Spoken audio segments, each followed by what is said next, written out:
Mrs लता वर्मा, आप जल्दी से यहाँ पहुंचिए।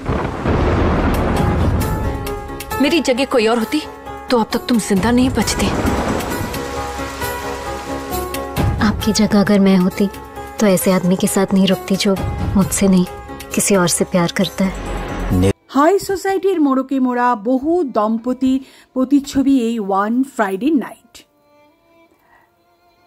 হাজব্যান্ড ওয়াইফের দারুণ সাজানো একটা সংসার, সন্তান না থাকলেও বেশ রোম্যান্স তাদের মধ্যে।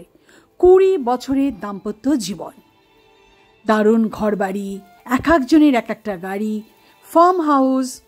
হঠাৎ করেই ওয়াইফ জানতে পারে তাদের ড্রিম ফার্ম হাউসে তার হাং হাজবেন্ড নিয়ে গেছে একটি ছোট্ট মেয়েকে।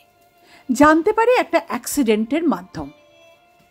রোম্যান্স করতে গিয়ে হাজবেন্ড বেচারা পড়ে গিয়ে মাথা আর পাটা ভেঙে ফেলে। ব্যাস, বাচ্চা মেয়ে কিছু বুঝতে পারে না, অতএব সেই স্ত্রীর ওপরেই ডিপেন্ড করতে হয়। স্ত্রী গাড়ি চালিয়ে বহু দূরের এই ফার্ম হাউসে এসে দেখে একটি বাচ্চা মেয়ে দাঁড়িয়ে রয়েছে তার হাজবেন্ডের কাছে। একেবারে অবাক। স্ত্রী গাইনোকোলজিস্ট, বিশাল বড় আভিজাত্য পরিবারের একটা প্রাউডি ওয়াইফ। সে তো অবাক হয়ে যায়, এই মেয়েটি কে, কেন তার হাজবেন্ড তাকে নিয়ে এলো? অবভিয়াসলি প্রস্টিটিউট বা কলগার্ল, পয়সার জন্য এসেছে বলেও ফেলে মেয়েটিকে। কিন্তু মেয়েটি একেবারে ডিটারমাইন্ড, না, হাজবেন্ড তাকে ভালোবাসে, তার ওয়াইফকে রেসপেক্ট করে, কিন্তু ভালোবাসে তাকেই। এই কথা শোনার পর ওয়াইফ কিন্তু মানতে নারাজ। তাই যথাসম্ভব অসুস্থ হাজবেন্ডকে সেবা শুশ্রূষা করে সুস্থ করার চেষ্টা করে, সাহায্য করে মেয়েটি। কিন্তু বাত সাধল তখন যখন হাজবেন্ড মহাশয় মুখ ফুটে বলে দিল যে না, মেয়েটিকে সে ভালোবাসে, শুধু নয় তার বাচ্চা মেয়েটির গর্ভে। 20 বছরের দাম্পত্য জীবনে গর্বিত স্ত্রী একেবারে ভেঙে চুরে তছনছ হয়ে গেল। সাথে সাথে গল্পের মোড় গেল ঘুরে। কিছুতেই ভেবে পেল না মেয়েটির মধ্যে কি এমন আছে যেটা তার এই গাইনোকোলজিস্ট বড় একজন ডাক্তার ওয়াইফের মধ্যে নেই। আসলে কিছু কিছু মানুষের একটা ফ্যান্টাসি হয়, একটা বয়সের পর তারা একটু চেঞ্জ করতে ভালোবাসে, এটা সবাই জানে। সোসাইটিতে এরকম হাজবেন্ডের সংখ্যা প্রচুর। কেউ লুকিয়ে করে, কেউ ওয়াইফের সাথে সমঝোতা করে, কেউ বা সোসাইটিতে রীতিমতো দামামা পিটিয়েও করে, যারা নো পরোয়া টাইপ।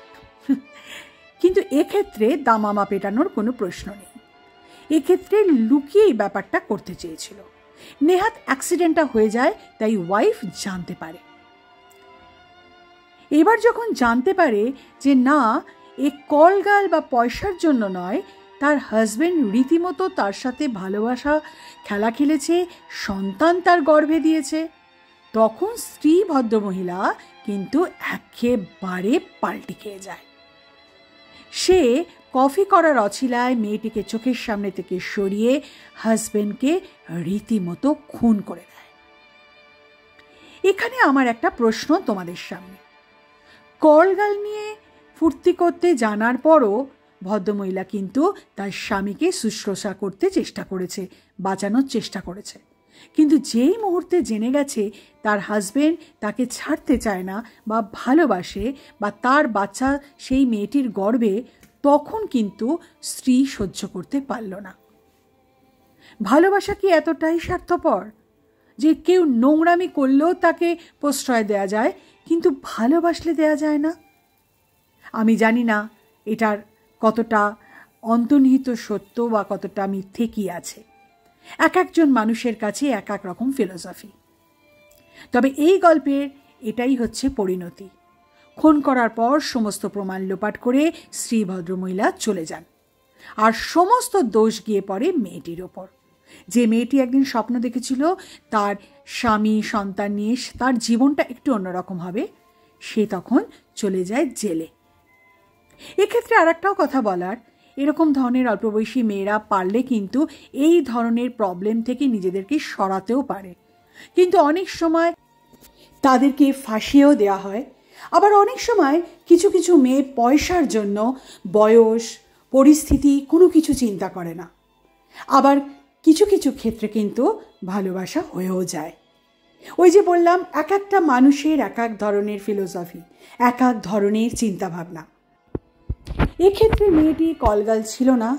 এক্ষেত্রে মেয়েটি যেটুকু যা বোঝা গেল ছবিতে, তাতে বোঝা গেল যে সে সত্যিই ভালোবাসা পেয়েছিল এবং ভালোবেসেও ছিল।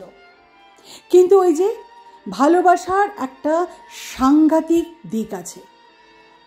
তোমার পাশের মানুষ সাংঘাতিক পজেসিভ হয়ে থাকবে, তোমার স্ত্রী বা স্বামী কোনো মতেই এটা মেনে নেবে না। সেই জন্য অনেক সময় অনেক বড় দুর্ঘটনা ঘটে যেতে পারে। আসলে মানুষের ভালোবাসাটা যদি এরমভাবে ভাবা যায় যে সম্পূর্ণ তার নিজের, সেখানে কোনো জোর খাটে না। জোর খাটতে গেলেই সেখানে হয় বিপদ। কিন্তু এই যে মানুষের মন, অধিকারবোধ, 20 বছরের অধিকারবোধে তার স্ত্রী এই ঘটনা ঘটিয়ে ফেলে।